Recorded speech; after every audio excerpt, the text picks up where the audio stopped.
Hello everyone, my name is Adriel. Today, I will be discussing the 7th element of digital citizenship, which is digital rights, principles, and responsibilities. So what is digital rights?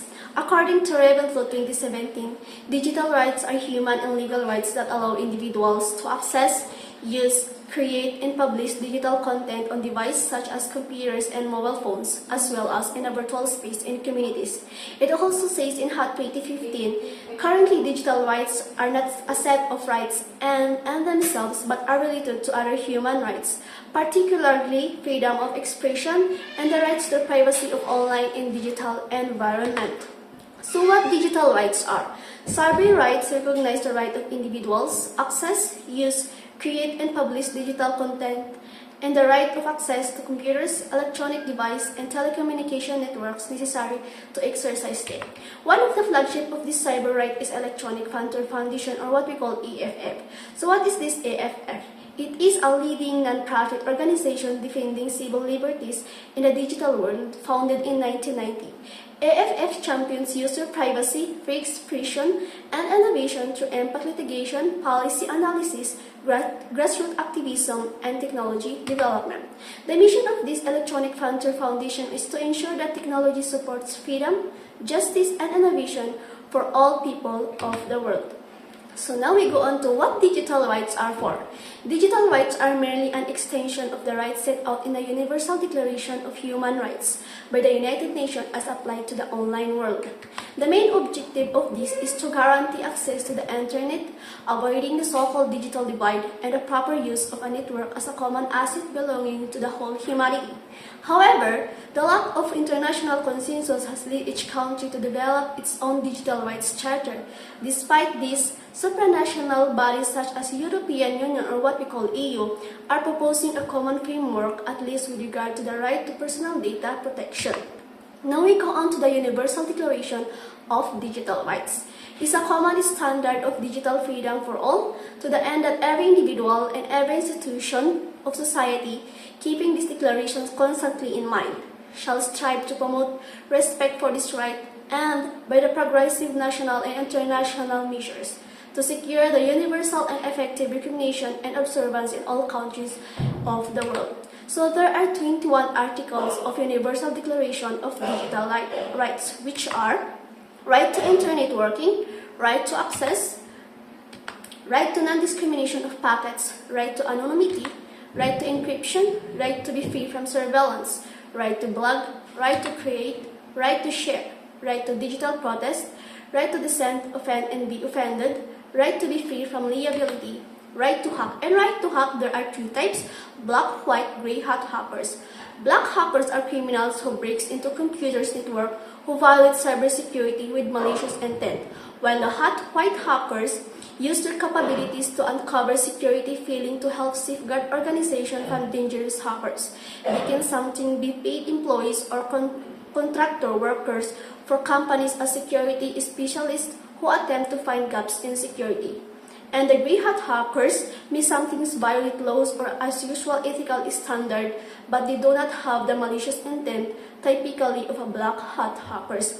Also, right to tinker, right to run one owns, right to flows, right to control data, right to migrate and export data, right to know-how, right to participate, and lastly, permissible limitation. The 1987 Constitution of the Republic of the Philippines, Article 3, it says in Section 4, no law shall be passed abridging the freedom of speech, of expression, or of the press, or the right of people peaceable to assemble and petition the government for redress of grievances. It also says in Section 7, the right of the people to information on matters of public concern shall be recognized. Access to official records and to documents and papers pertaining to official acts, transaction or decision, as well as the government research data used as basis for the policy development shall be afforded the citizen, subject to such limitation as may be provided by the law. There are key of digital responsibilities, which are use language and behavior when interacting with others, respect the opinions and ideas of others, obey all intellectual property laws, do not use or share other works without permission, follow rules and codes of conduct for every internet site, and responsibility to report cyberbullying. In the case of responsibilities, we must know the acronym VRAGS. V stands for voice, respectfully voice your opinion through a technological venue. R, respect. Respect others' point of view on the internet, accept what they say as meaningful, and then explain why you disagree. U, utilize. Utilize proper online etiquette. G, give the other credit for the work you use. S stands for against cyberbullying. So there are principles of digital rights. It says that the Commission wants to ensure people are empowered to fully enjoy the opportunities that the digital decades brings. So it proposed a set of European digital rights and principles that reflect EU values and promote a sustainable human-centric vision for the digital transformation. The declaration was signed by the President of the Commission, the European Parliament, and the Council, reflecting the shared political commitment of the EU and its member states to promote and implement the rights and principles in all areas of digital life. The European digital rights and principles will complement existing rights such as data protection, privacy, and the Charter of Fundamental Rights. They will build on the experience of the European Pillar of Social Rights, and they will provide guidance for the EU and member states as they adapt to the digital transformation. There are 6 principles of digital rights. First, putting people at the center of digital transformation. Technology should serve and benefit all people living in the EU and empower them to pursue their aspiration. It should not infringe upon their security or fundamental rights. Signatories of the declaration will commit to making sure that the digital transformation benefits everyone and improve the lives of all people living in the EU. They will take measures to ensure that the rights are respected online as well as offline. The EU will promote this approach both at home and on the international stage. Secondly, solidarity and inclusion. Everyone should have access to technology, which should be inclusive and promote our rights. The declaration proposes rights in a number of key areas to ensure that nobody is left behind by the digital transformation, making sure that we take extra effort to include elderly people, people living in rural areas, persons with disabilities, and marginalized, vulnerable, and disenfranchised people and those who are act on their behalf. Third, freedom of choice. Everyone should be empowered to make their own informed choice online. This includes with interacting with artificial intelligence and algorithms. The declaration seeks to guarantee this by promoting human-centric, trustworthy, and ethical artificial intelligence systems, which are used in the line with EU. And it pushes for more transparency around use algorithm and artificial intelligence. Freedom of choice also includes being free to choose which online services we use based on objective, transparent, and reliable information. This in turn involves making sure everyone is empowered to compete and innovate into digital world. Fourth, participation in the digital public service.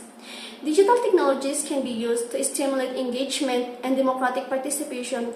Everyone should have access to a trustworthy, diverse, and multilingual online environment and should know who owns or controls the service they are using.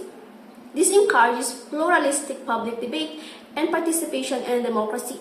The digital principle also highlights the need to create a digital environment that protects people from disinformation, information manipulation, and other forms of harmful content, including harassment and gender-based violence. And it supports access to digital content that reflects our cultural and linguistic diversity. Fifth, safety, security, and empowerment. Everyone should have access to safe, security, privacy-protective digital technologies, products, and services. The digital principle commit to protecting the interests of people, businesses, and public service against cybercrime, and confronting those that seek to undermine the security and integrity of our online environment. The declaration calls for everyone to have effective control over their personal and non-personal data in line with EU law. It pays specific attention to children and young people who should feel safe and empowered online. Lastly, sustainability. The digital and green transition are closely linked. While digital technologies offer many solutions for climate change, We must ensure that they do not contribute to the problem themselves. Digital products and services should be designed, produced, and disposed of in a way that reduces their impact on the environmental and society. There should also be more information regarding the environmental impact and energy consumption of such as services. Although each country is developing its digital charter, there are some guidelines that countries follow. So there are 6 types of digital rights, which are: number 1, universal and equal access. People should be able to access the internet regardless of their income, their geographical location, or their disabilities. The UN Human Rights Council recognized in a report that the right of access is essential to freedom of opinion. Secondly, freedom of expression, information, and communication. When governments block websites or social networks, it is considered a violation of digital rights to communication, free association, or censor content, contrary to freedom of expression and information. Third, privacy and data protection. According to these digital rights, citizens must have control over who stores their data and be able to delete them at any time. In data protection, this will come out the digital divide. So what is this digital divide? It's the gap that exists between individuals who have access to modern information and communication technology and those who lack access.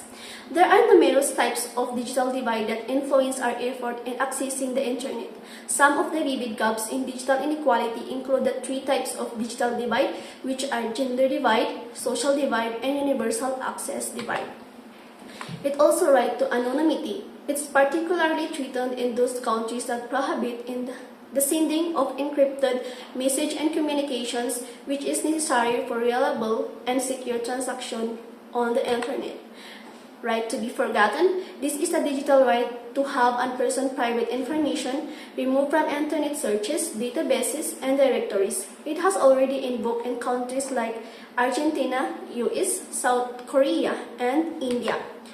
Next is protection of minors. According to these digital rights, governments must ensure the protection of children on the internet and ensure that companies provide the means to guarantee safe access without infringing children's rights. Lastly, intellectual property. Authors must be guaranteed recognition of their artistic or literary work and the right to be remunerated for its use, while guaranteeing free access to works that are already in the public domain. So that's the end of my discussion, and I hope you learned something new today. And if you want to get my copy, just